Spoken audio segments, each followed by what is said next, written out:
Hello. Joining us today on the podcast is Janet Helou, Chief Scientific Officer of Glimmer Wine. Oh, we are so excited today for you to share and perhaps geek out with us about the non-alcoholic sparkling wine category. Welcome to the show, Janet. Well, thank you so much for having me, guys. I'm Yeah. so excited to chat with you, to geek out, as you said, about all things wine and non-alcoholic. So here we are. Thanks for having me, guys. Amazing. Well, we are so excited. And what we like to ask of our guests the very first time they're here is if they could share a little bit about yourself, your passions, and how did you get into this industry? Then Oh, we can geek out. I mean, even that one is I have a very long-winded answer, but I don't want to, bore you too much with the details. But yeah, I'm Janet Helou. I'm both the chief of sales and the wine scientist behind great. Glimmer Wine. Yeah. And so we are of course, a de-alcoholized sparkling wine. We're a BC-based company. We are very proudly women-owned and operated. And so, yeah, a bit about myself. I come from a science background. I have an honors Bachelor of Science from the University of Toronto. That's where I started. And then after that, I was an R&D manager at a distillery for a while out of university. Then I got into the consumer packaged goods on the sales side. Became a certified food scientist. I was a wine lover, so then I became certified as a sommelier. Had this beautiful nonlinear career that eventually kind of ended me up with meeting my now business partners, Jane and Marina, in Drink Glimmer Wine. And so that's that. And I think that's how the journey on how I got here anyways. But in terms of passions, I'm an outdoorsy kind of lover. I love skiing in the winter, and I race sailboats all year round. I just like being out. A really nice garden. I'm really privileged to just get my hands in the dirt. So that's me. That's amazing. Oh my gosh. Okay, I feel like there's a lot in there. I know, yeah. Yeah, what a journey. And it's so interesting. And so sales and then also science and blending them together and working on your sommelier. Yeah. Well, and I mean, as a small team where, Glimmer is, I wouldn't say it's in its infancy anymore, but we've only really got, we only started selling really about 2 years ago, and we're a small team. And as a small team, you have to wear a lot of hats. And so my business partners and I are we're all wearing a lot of hats right now, but having a little fun along the way. Oh my gosh, amazing. Well, your products look incredible. Would love to learn more about like the company, like how did it kick off? What was perhaps the origin story details in there? Yeah, the origin is actually a pretty fun one. And so Jane and Marina met long before I met either of them. And they were sort of in business circles together. And so they both, and all three of us are wine lovers. I should start there. We're all wine lovers. We all love, love, love sparkling wine. And all three of us have had occasions where we're just, not drinking for whatever reason, for all of the reasons. And so we all were sort of independently remiss that there wasn't a good quality non-alcoholic wine on the market. Let's be honest, like they can be pretty terrible. And so Jane and Marina had first connected, and I've had eyes on the non-alcoholic, but just from being in the CPG industry for so long and working with, the biggest breweries and wineries and distilleries in the world, and, watching like not really anybody was cracking the code on the non-alcoholic market. So I sort of was the ladder of the addition on the team, but Jane and Marina ideated this company called Glimmer, with the branding and everything else. And we all just sort of serendipitously found each other, and here we are. So we got pretty lucky. Amazing. I mean, would you be able to wear your science hat on especially the wine sparkling category? I'm really curious because I don't know much about non-alc, especially in the sparkling category. How does one get to a de-alkalized sparkling wine? Well, I must warn you, Lara, if I put my sciencey hat on, I will not be off. I could talk for hours and hours and nerd out. At very least, I'm in good company with you guys. I can totally out on the science. We're here for it. Yeah, great question, because I feel like the non-alcoholic industry has been around for a very long time. We've had non-alcoholic beers on the market, and man, have they come a long way since, in the last 8 to 10 years. They're excellent. Non-alcoholic cocktails have come a long way, but non-alc wine is its own little curious creature because it's actually it's a bit difficult to make. And so there are kind of two ways. Let's partition it off into two ways that you can kind of have a non-alcoholic wine experience.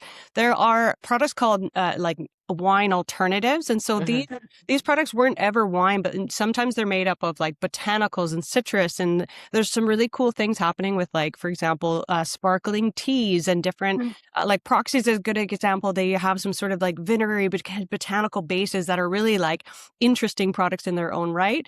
And they may kind of present as a wine, but they're just different. And then you have de-alcoholized wine. And so that's a wine that started its life as a wine. And so we've now removed the alcohol. This is the case of Glimmer. So we've taken, 100% Chardonnay, for example. We've removed the alcohol by reverse osmosis is the way that we do it. It protects delicate aromas, the structure of the wine. It's a really kind of a cool process. I can keep nerding out on that if you want. And then there's two other ways that you can de-alcoholize, or two traditional ways that you can de-alcoholize wine. One is a traditional column distillation, which that technology has been around for probably, I think, over 200 years. And then as well, there's another technology called spinning cone distillation. So it's a different distillation using this spinning cone technology, which has been also found to be interesting in terms of, like they kind of capture the aromatics and then re-add them in. And it's a bit more delicate than traditional column distillation. So that's essentially, that's the Coles Note way of how we're making kind of de-alcoholized wine. That we then take this wine that has now been de-alcoholized, and then we adjust for my formulation to balance sweetness and acidity a little bit, all natural ingredients, and then we carbonate it, and then we bottle it. And that's how you see the Glimmer that's on the shelf today. Ooh, okay. Okay, I was taking some notes here because I find this so fascinating. I love wine, so I should probably preface. And also, like, it's a very similar deal where it's like, yeah, sometimes you just don't want alcohol, but you want like something that'll just really, hit the spot, and from a sensory perspective and pairing all of that, which is really important.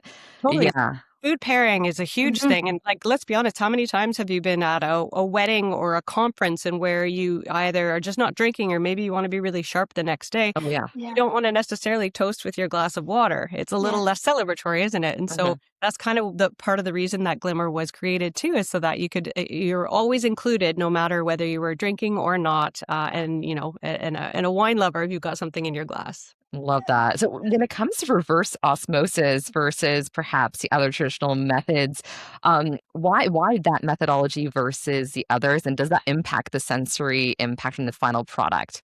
It 100% it does. And this is why, I think that this is why non-alcoholic has been a tougher nut to crack, in that, there are a lot of things going on in a glass of wine if you think about it.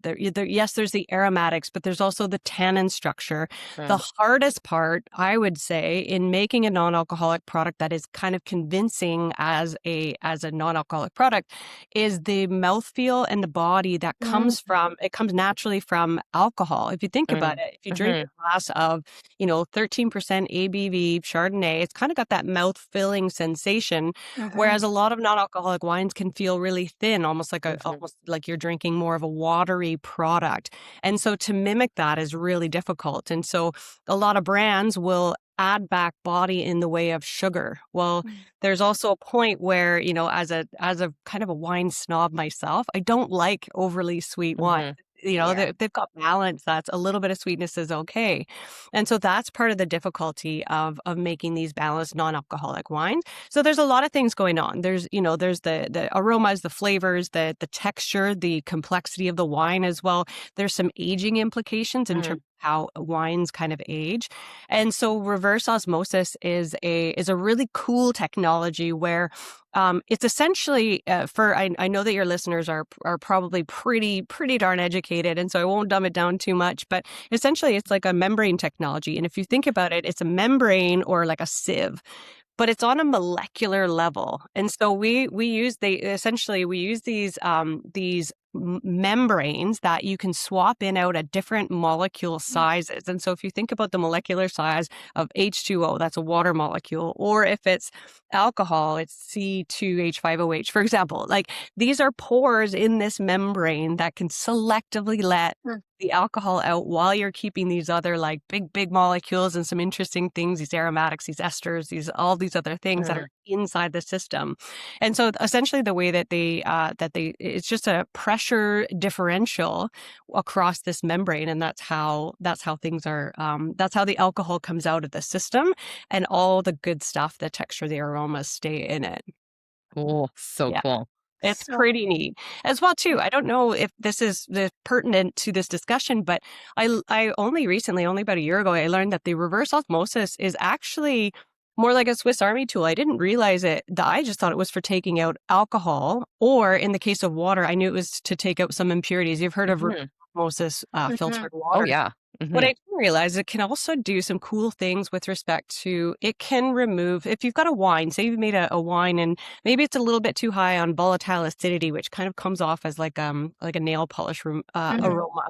You can take out the volatile acidity. If there's happens to be Oh, cork taint or frost taint or all these different like faults in a wine, this reverse osmosis system can actually selectively do some of these things and take out some of these faults. It can whoa. actually it can concentrate a wine if need be. Like there's some really wild Oh, wow. applications for this reverse osmosis technology. We're not using any of them besides the alcohol removal. I just thought it was really neat to discover that there's so much more to this reverse osmosis than I thought was originally just the case that we were using it for. Wow, how cool. You think about like those old technologies that you're using now and using all those applications and usage. I think that's super neat that you're still able to put that into this kind of category. What I'm thinking about is you touched about it on mouthfeel and sort of like how do you capture that mouthfeel that you get when you are drinking like a Chardonnay or even a sparkling wine or that mousse kind of texture. What are some of the tips and tricks that you can use to play around if you're able to share?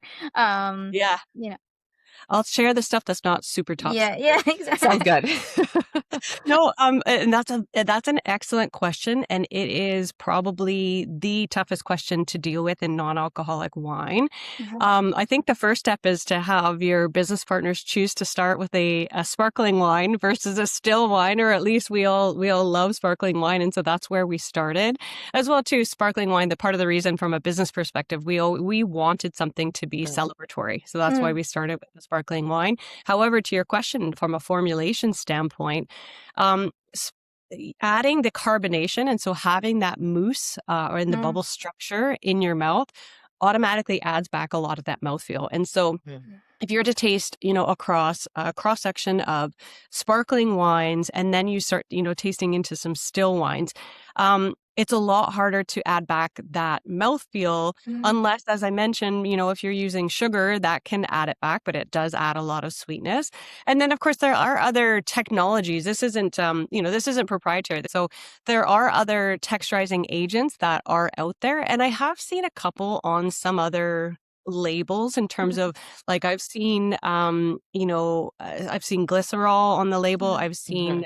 gum arabic or even I believe I saw a non-alc product that had xanthan gum in it. So there are ways of texturizing these products. We're not using any of them just because we find that we can strike the right balance. And then there's also too, there's some interesting things in terms of the vinification, meaning the winemaking. There's winemaking techniques that you can use in terms of um, I know, for example, like we don't use oak aging. The Chardonnay that we use in our Blanc de Blanc, it is not oak aged because it gives a fresher mouthfeel. It's kind of got really nice, there's no malolactic fermentation, which is a secondary fermentation, which kind of gives it more of a buttery kind of character. So, but I know that oak aging and things like aging the wine on its lees or the autolyzed yeast cells, like that can give some interesting texture to the wines.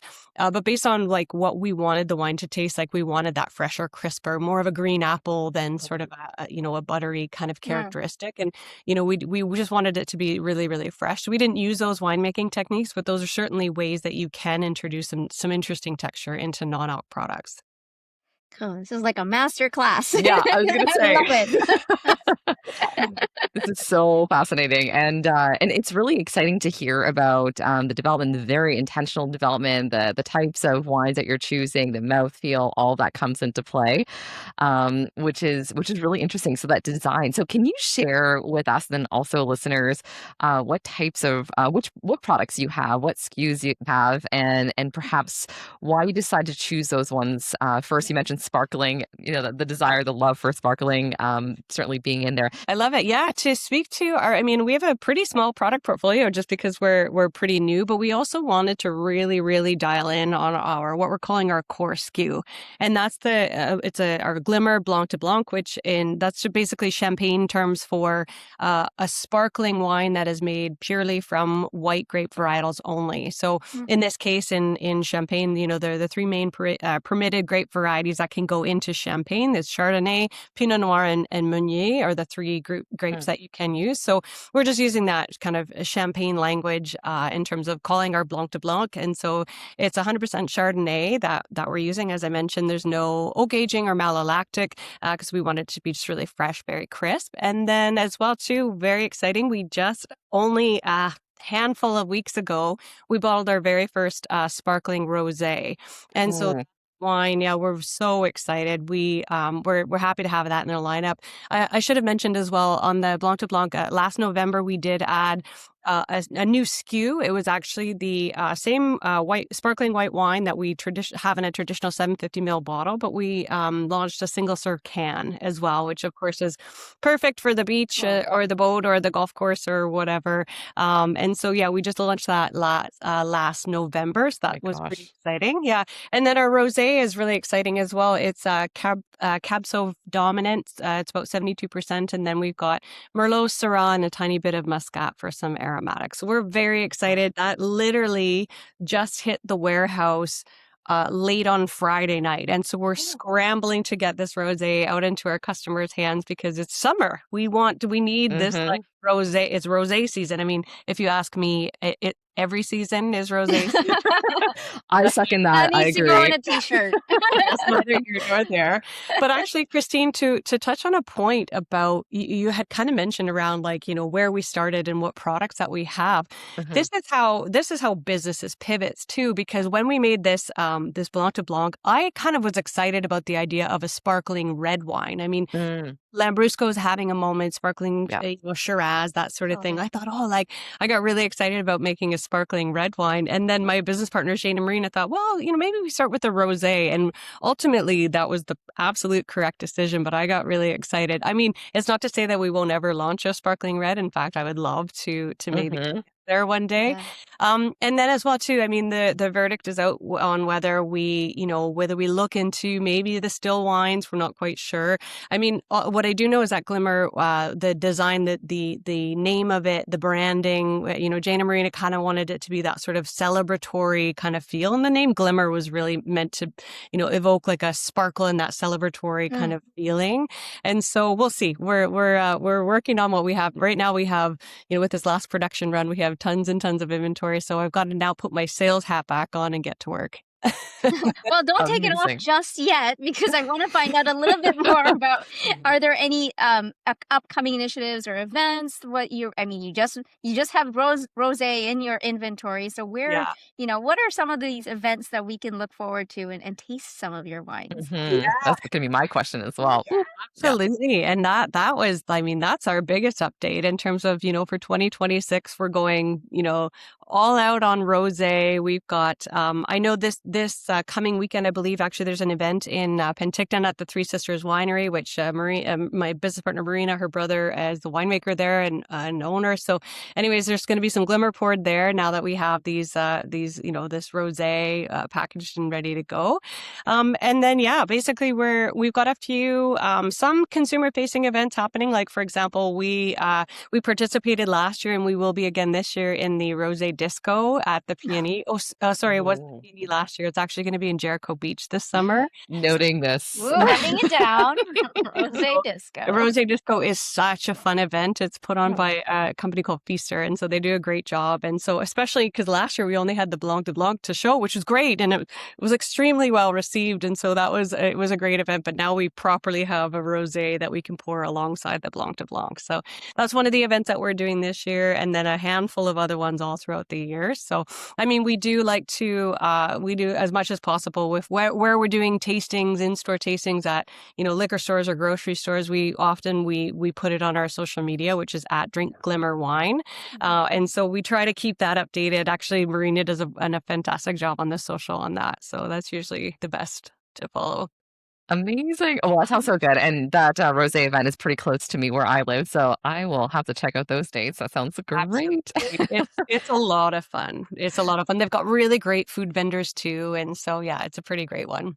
Yeah, Incredible. I mean, we'll definitely put it on the resource site of our podcast to share with our Perfect. listeners how to find you, especially on your social media handles, and Mhm. any maybe a list of upcoming events where they can taste your products. Well, I think are we towards the end of our podcast? Oh Oh my my gosh, gosh. there's so many I more wanna things ask to so many ask. actually, I'm so curious, Yeah. maybe perhaps for customers or sorry, listeners as well, do you also do direct to consumers on your website? How does that look for folks who might, live across the country or in different parts of the world who are listening Yes. in? Yes, isn't that the best question? It's always a question of the hour too. So, one of the challenges for us actually has been that, shipping, we're finding, shipping wine across the country is a little harder than it seems, especially in a breakable glass bottle and things like that. But Mhm. behind the scenes, we are working on a D2C functionality on our Okay. website. For now, we have an absolutely comprehensive list of every single stockist that is has bought Glimmer and stocks Glimmer. It's on our website. So that is Great. drinkglimmerwine.com/stockists. And so that's the best way. And so we've now got over 250 stockists, and that's across Canada. Most are centered here in our backyard in BC, but we've got more and more weekly happening in Alberta. We've got one of our partners in Ontario and actually across the country, and they're based in Manitoba and Winnipeg. That's the Sober Market, SOBR. Mhm. So those stores across Canada have Glimmer, and they're proud to sell our Mm. product. We even have a stockist in Halifax that we're excited Oh, about, and so amazing. we don't have we're working on growing our distribution across Canada, and then as well too we're hoping to add a D2C functionality to the website Nice. in terms of with a shipper that is south of the border, which we're hoping that will actually open up distribution across Canada too. So Awesome. to answer your question, yeah, best is finding stockists at drinkglimmerwine.com/stockist. And then as well too, I should mention to your listeners, if you happen to live near a liquor store that you want to bring Mhm. Glimmer on, you should tell them all about us. We're happy to receive referrals if you are interested in having Glimmer stocked locally. Amazing. Amazing. Yeah, I mean, a great insight into the I mean, we could spend more time talking about distribution strategy, sales strategy, and even approaching, the how do you sell non-alc into the retail side of things? Mhm. It's such a different market space. Completely But different. we are so pressed for time. I want to talk more. That will be in part 2, I Part think, two, yeah, I think as that would we're be great. yeah, no, but this is so good. There's so much oh my gosh, this has been such a insightful conversation. Yeah, absolutely. And there's so much more. I totally agree. I could talk for a whole other hour about the sales and distribution strategy, and Yeah. that's its own beast. But we're out there. We're trying the best we can, and thankfully the uptake for Glimmer has been fantastic. I Yeah. think the Mhm. appetite is here for consumers to have something that's elegant, sophisticated, and non-alcoholic. So yeah, Mhm. it's been great. We've really enjoyed our time. So. Yeah, actually, perhaps I can ask this question maybe. Mhm. I'd love to understand, I'm sure those listening would love to understand, like, what has been perhaps one of the biggest challenges going into this category specifically that you'd be open to sharing? Yeah, you know what? I honestly thought that it might be, the lack of uptick in terms of maybe restaurants aren't ready for this. That's not the case. I Okay. thought, well, geez, maybe consumers aren't ready to pay $28 for a bottle of non-alcoholic. That is also not the case. So these are barriers that I thought was going to be in play. But I think that again, like the appetite is there for a more Mhm. product. I think the challenge that we're facing right now and probably will continue to face is just the distribution piece. And so Okay. Yeah. getting cases of wine across this big, beautiful country of Mhm. ours is a challenge, and especially that we're on the west side of the Rockies, and it's just that distribution. We also have a product that is prone to like it has to be somewhat temperature sensitive, and Mhm. so that's a challenge for us too. And then just expanding. We're trying to get product and warehousing. Where you've got 3PL Yeah. companies that we're working with and things. So I don't have the right answer, but we're darn it if we're trying to figure it out. Different pathways in, side door, back yeah. Love that. Thanks so much for sharing. Yeah, because that's definitely something that came to my mind, especially in this space, and just navigating how to get into more consumers' hands as well, Yeah. and restaurants. To your point, because Oh. looking for different options as you go to restaurants and other places that we certainly visit. It's tricky. It's a heavy product. It's liquid. Yeah. It's in a glass bottle for the most part, and so yeah, it's been a challenge. But I mean, the wine industry has been around for so long. Yeah. Like we've got those traditional channels that we can work on. Part of the challenge too is that because I came from immediately, my last role was for a wine and spirits agency.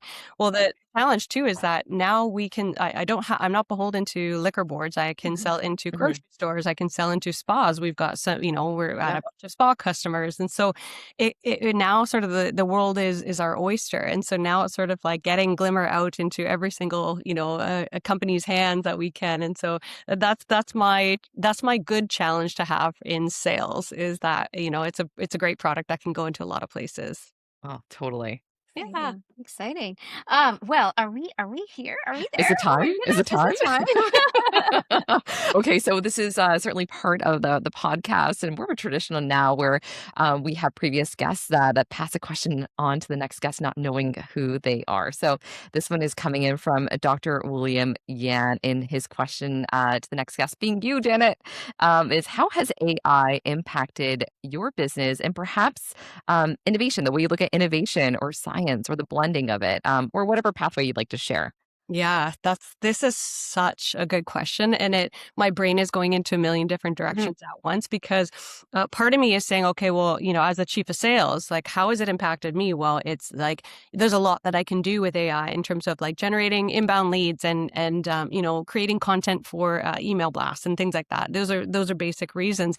Business wise, of course, on B2B marketing and things like that. Like there's so much, and we're all using AI on a day-to-day basis, but from the technology standpoint, it's interesting because, for example, I would love to say, oh yeah, AI is helping me to create the perfect blend of, what the grape varieties in our rosé are going to be. But ultimately, that comes from this like art of winemaking in terms of, okay, how do I want this to taste in terms of, okay, I do want that sort of like red berry notes, and what grape varietals would I use for that? And so that's where I don't think AI has come in, or I don't know if it ever will truly replace a human when it comes to actual tasting.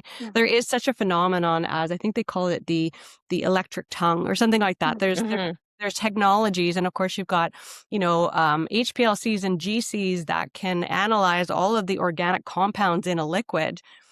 But to put, to actually use the human sensory in terms of the organoleptics of a beverage. And so I don't think AI is going to be, coming from my formulation job in terms of getting the right balance of sweetness, acidity, the wild strawberry or the pomegranate and white pepper notes of the Syrah.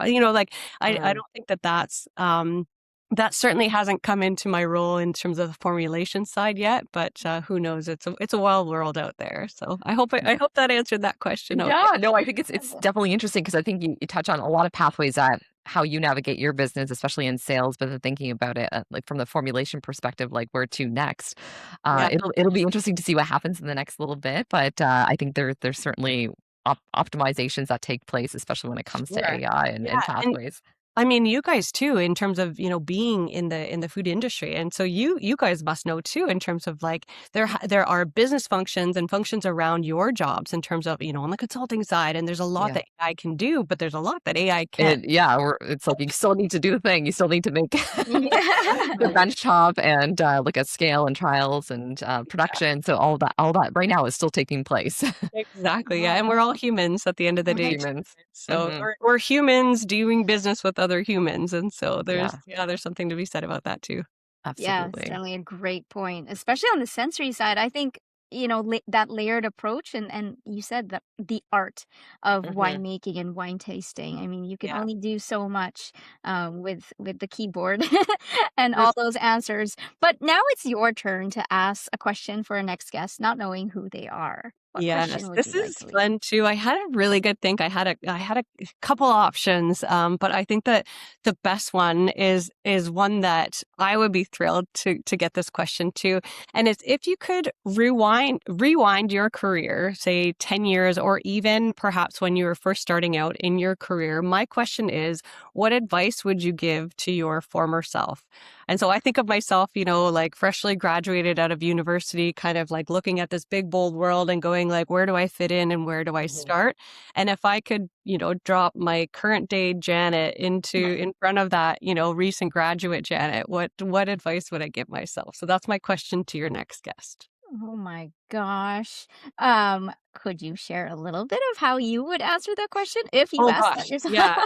Yeah, absolutely. Because that recent graduate Janet was kind of, I wouldn't say I was terrified, but there's a lot of different directions to go in, and I didn't want to make a wrong decision. And so I think for me, and having looked back now at my career, I've had probably one of the most non-linear careers. I just had a good opportunity and I took it, and I had another good opportunity and I took it, and it didn't seem to have any sort of like rhyme or reason, but they were just really good, one good opportunity after the other. And so for me, the openness to trying things, that's a big thing. I had a really great experience during university to try what I thought was going to be my career forever. And this is what I wanted to graduate in. And it was a 2-week externship, kind of a mini internship. And I hated it. It was so eye-opening because I thought, okay, well, I'm really glad that I tried that to learn that I didn't actually like it that much. And so learning what what you like and what you don't like, and not to be afraid of having kind of a non-linear career, just to take really great opportunities, to network as much as possible. That's really, really huge too, is to just go out and meet people. That's the best way. Oh, Yeah. words of wisdom here. And I kind of like, it's like trying things on, prototyping in your life, testing things out, because that's so true. Because you can have in your mind, like, this is going to be the pathway for me. And then you get there and you're like, oh my gosh, I was completely off. And you wouldn't know that unless you took that step to get into those shoes. So I And think I think it's completely okay if you do go down absolutely. the line and you find out that something that you thought was, going to be your dream, it's not. It's honestly, it's never too late to make a career pivot. And like, I think it just, there's so much to explore, so much to learn out there that you're remiss not to keep learning and keep trying, keep meeting people, seeing other people's experience. I totally agree with that, Christine. Totally. Oh, Janet, what a gem. Oh, I was so excited for you to be here and share all your experiences and drop some pearls of wisdom or bubbles of wisdom. I don't know. Does that Bubbles. make sense? You're very kind. You're Glimmers. very generous. But this has been so much fun. I wish I could do this every week. I wish. On with You guys. never know. You Yeah. could be like a special guest. Oh, I love that. Yeah. Don't tempt me. I'm like following up with you every week. But no, I Amazing. really appreciate it, you guys. This has been so much fun. I appreciate this podcast too. This is such it's so good. It's such a great resource to have in this industry. Oh my gosh. Aw, Well, thank you so much. Man, like this afternoon just on the uptick now. So this thank you again. And we can't wait to stay in touch and for folks to reach out to you. What's the best way? Oh, best way is, like I said on social, following us on, at Drink Glimmer Wine Okay. is great. But also, I am more than happy to receive industry emails from people, Awesome. and so that is Janet at drinkglimmerwine.com. Email me anything you've got questions. If you've got, maybe you're in a similar business. If there's ways that we can support, I find that this industry, the food manufacturing and CPG industry, is just so helpful. We've met yeah. a lot of amazing people along the way. Like Laura, you're the best for introducing us to some of those people. And so, we're more than happy to help and support in any way possible. Amazing. Well, thank you. Thank you so much. Thank you, guys. Yeah, please do keep in touch. We'll have to chat again soon. Definitely. Absolutely. And And see. scene. Thank you.